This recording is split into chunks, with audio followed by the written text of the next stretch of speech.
ជំរាបសួរបងប្អូនអរគ្នានេះគឺជាសកម្មភាពមួយថ្ងៃពេញរបស់ខ្ញុំបន្ទាប់ពីខ្ញុំសម្រាប់ពីការងារ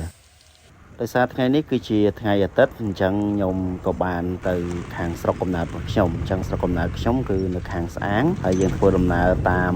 ផ្លូវព្រែកអំបិលដោយសារវាផ្លូវកាត់ហើយវាលឿនហើយនេះកំពុងតែឆ្លងដងទេសភាពអត់សូវស្អាតទេបងប្អូនវាអត់ដូចទន្លេសាបទេទន្លេសាបគឺស្រស់ស្អាតហើយខ្ញុំមកដល់ផ្ទះក៏អាសំណប់របស់ខ្ញុំនេះក៏វារត់មកទទួលបាទឆ្កែនេះឆ្លាតដែរបងប្អូន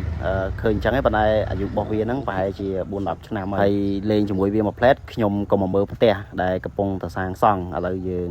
សម្រេចបានជាខ្ទង់60អញ្ចឹងដូចបងប្អូនឃើញស្រាប់អញ្ចឹងយើងនៅទ្វារនៅដបូនៅអីហើយនេះគឺជារូបភាពផ្នែកខាងក្រៅដែលយើងកំពុងតែរៀបតខាងក្រោយទៀតបានដាក់ពូជផ្នែកខាងកើតមួយចំហៀងហើយអញ្ចឹងចំហៀងបន្ទាប់នៅពេលដែលយើងផ្សារដបូហើយគឺយើងអាចហៅជាងកញ្ចក់មកបានបន្ទាប់ពីបានដើរមើលផ្ទះមកជុំហើយក៏ដើរមកក្រោយផ្ទះដើម្បីមើលដំណាំព្រោះដោយសារភ្លៀងមកមេអញ្ចឹងយើងមើលទៅតើដំណាំរបស់យើងល្អនៅខាងក្រោយផ្ទះដូចអត់មានអីទេបងប្អូនមានតែបែកមានតែចេកមានតែល្ហុងមានតែកទួតប៉ុណ្្នឹងឯងចេះដាំទៅដើម្បី